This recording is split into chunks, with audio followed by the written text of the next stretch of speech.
پخپله دا سوچ وکړه چې زه محتاج شم، غریب یم زه، زما په کور کې د خوراک څښاک درک نه لګي، زما بچي نار ناست دي، زما بچي د پیزار نشته، زما د بچو جامې نشته، ګرمې کپړې نشته د هغې، زه محتاج یم، ورځم او تا ته یم چې لږ قرض پیسې راکړه چې زما بچي نار دي. نن د بل سړي د مجبورۍ نه ولې غلطه پیدا لې؟ دا مجبوره دی، نه یو کس نه یو کس، دا زمونږ مسلماني ده، دا زمونږ ایمان دی. لعنت په داسې مسلمانۍ باندې او لعنت په داسې ایمان باندې لکه چې زمونږ دی. او کس بیزه ورسره تقریبا 12-13,000 روپو بیزه خرڅوي، مجبوره دی، اوس روان دی، مهاجر دی که نه.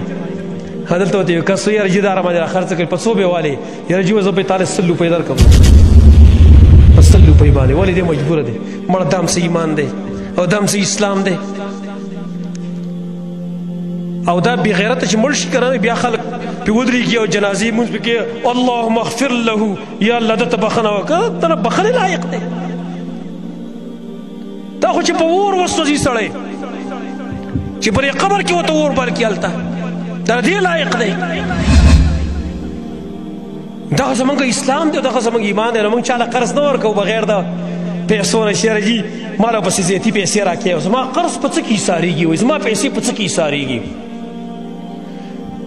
زمونږ ثواب نه دی خوښ، صفا خبرې دي، ثواب زمونږ نه دی خوښ، زمونږ پیسې نغدې پیسې.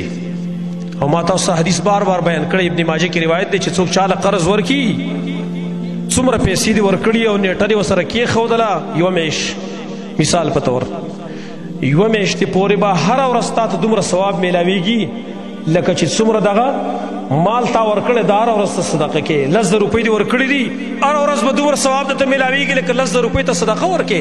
او چې کله ټیم تیر شو او بیا مو ته د صبر کې، نو بیا دوچن 10,000 روپۍ ورکړي مثال په طور باندې، او ټیم تیر شو بیا هم دې ورته صبر وکړو، دومره ثواب لکه هره ورځ ته 20,000 روپۍ صدقه کې.